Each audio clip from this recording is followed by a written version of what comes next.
प्रज्ञा को रील्स बनाने का बड़ा ही क्रेज है और वो दिन भर रील्स बनाती रहती है। खाते पीते घूमते फिरते घर में कॉलेज में रील्स बनाने के कारण प्रज्ञा पूरे कॉलेज में हाईलाइटेड है। जहां उसकी रील्स सभी को पसंद आते हैं, वहीं मनीषा चिंता में डूबी रहती है। एक रोज जब खाते हुए प्रज्ञा रील्स बना रही होती है, तब मनीषा कहती है, 1 मिनट भी चैन नहीं है इस लड़की को। ये नहीं कि खाना तो आराम से खा ले, लेकिन नहीं, अरे थोड़ी देर रील्स नहीं बनाओगी तो आसमान नहीं टूट पड़ेगा। अरे मम्मी, इसी को तो कहते हैं डिटर्मिनेशन। तुम नहीं समझोगी ये सब। भगवान, इस लड़की को सद्बुद्धि दे। जब देखो तब टेढ़ा बाका मुंह बनाती रहती है। मनीषा की बात का प्रज्ञा पर जरा भी असर नहीं होता और वो खाते खाते रील्स बनाती रहती है। दिन बीतने लगते हैं और देखते देखते प्रज्ञा का कॉलेज भी खत्म हो जाता है। आए दिन कोई ना कोई मनीषा को प्रज्ञा की शादी करवाने का सुझाव दे जाता है। सब ठीक ही कहते हैं, प्रज्ञा की शादी कर देनी चाहिए। अपने घर के काम काज में व्यस्त हो जाएगी तो खुद ही ये रील्स और नाच गाना बंद हो जाएगा। मनीषा और प्रेम प्रज्ञा के लिए एक अच्छा लड़का ढूंढने लगते हैं और तभी विकी का रिश्ता प्रज्ञा के लिए आता है, जिसने प्रज्ञा को उसकी रील्स देखकर पसंद कर लिया था। अगले दिन विकी अपने माता पिता के साथ प्रज्ञा के घर पहुंच जाता है और प्रज्ञा साड़ी पहने हाथों में चाय की ट्रे लिए उनके सामने आती है। जब विकी को पसंद है तो हमें भी बहू पसंद है। बहन जी, आप बारात की तैयारी कीजिए। एक बार लड़का लड़की अकेले में बात कर ले तो अच्छा रहेगा। हाँ हाँ, क्यों नहीं। मनीषा विकी को प्रज्ञा के कमरे में भेजती है, जहां प्रज्ञा पहले से ही रील्स बना रही होती है। तभी विकी कहता है, आ गए आपके साजन जी। हमारे साथ ये रील्स कंप्लीट करती तो और भी अच्छा रहता। अच्छा जी, अब आ ही गए हैं तो बना ही लेती हूँ आपके साथ। दोनों मिलकर रील्स बनाते हैं। जब वी मीट और तुरंत पोस्ट भी कर देते हैं। फिर विकी कहता है, जब आप साड़ी में चाय लेकर आई तब मुझे लगा कि कहीं मैं गलत घर में तो नहीं आ गया। अब सही है। दोनों की शादी पक्की हो जाती है और शादी के दिन भी प्रज्ञा रील्स बनाने से चूकती नहीं। यहाँ तक कि बारात के समय भी नाचते हुए रील्स बनाती है। सभी लोग प्रज्ञा की तारीफ के पुल बांध देते हैं और प्रज्ञा नाचती गाती अपने ससुराल चली जाती है। सब कुछ अच्छा चल रहा होता है। प्रज्ञा यहाँ भी दिन भर हर चीज की रील्स बनाती रहती है। लेकिन कुछ दिनों के बाद जब सुनीता कहती है, बहू, ये रील्स के साथ साथ कुछ काम भी कर लिया करो। वैसे तुझे और क्या क्या बनाना आता है? मम्मी जी, वैसे तो सब कहते हैं कि मैं सब कुछ अच्छा बनाती हूँ, लेकिन मुझे लगता है कि मैं मैगी अच्छा बना लेती हूँ। हाँ, कॉफी भी अच्छा बना लेती हूँ और मुंह तो सबसे अच्छा बना लेती हूँ। हैं? अच्छा अच्छा।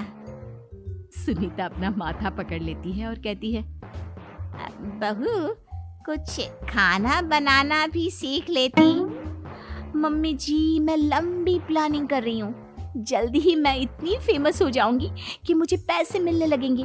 हम दोनों सास बहू राज करेंगे, राज ना कर काम करेंगी और लोगों की तो लाइन लगेगी हमसे मिलने के लिए। तेरा दिमाग खराब हो गया है क्या बहू? हंसी मजाक तक ठीक है, लेकिन इस तरह घर नहीं चलते। जितना जल्दी हो इस घर के तौर तरीकों को सीख लो। प्रज्ञा मुंह घुमाकर चली जाती है और तुरंत उसी वक्त एक रील बनाती है। ये देख सुनीता का गुस्सा 7वें आसमान पर चला जाता है और विकी के घर आती ही सुनीता उसे सब कुछ बताती है। विकी भी अब प्रज्ञा की इन हरकतों से परेशान हो जाता है। तुम टेंशन मत लो मम्मा, मैं देख लूंगा। विकी कमरे में जाता है तो देखता है कि प्रज्ञा रील्स बना रही है। विकी बड़े ही प्यार से प्रज्ञा से कहता है, प्रज्ञा, इन सब के लिए मैं तुम्हें मना नहीं कर रहा हूँ, लेकिन फिर भी हर वक्त तो ये अच्छा नहीं लगता ना। समझने की कोशिश करो, मुझे भी तुम्हारा थोड़ा वक्त चाहिए। मैं जब ऑफिस से आता हूँ तो मुझे समय देने की जगह इसी में लगे रहते हो। तुम ज्यादा ही सोच रहे हो। तुम भी मेरे साथ रील्स बनाओ ना। तुम्हें भी बहुत अच्छा लगेगा। तुम्हें इज्जत से कोई बात समझ में नहीं आती क्या? दिमाग खराब हो गया है तुम्हारा इस चकाचौंध से। अगर तुमने अपना रवैया नहीं बदला तो मैं तुमसे दूर चला जाऊंगा। तुम ही रिश्ता लेकर आए थे, मुझे लड़कों की कमी नहीं थी और ना आज है। विकी दरवाजा पटक कर चला जाता है। धीरे धीरे विकी प्रज्ञा से दूर होता जाता है। एक रोज मनीषा प्रज्ञा के ससुराल उससे मिलने जाती है। तब सुनीता उससे कहती है, बहन जी, अब आई हैं तो कुछ दिन यहाँ रहकर जाइएगा, आप ही का घर है।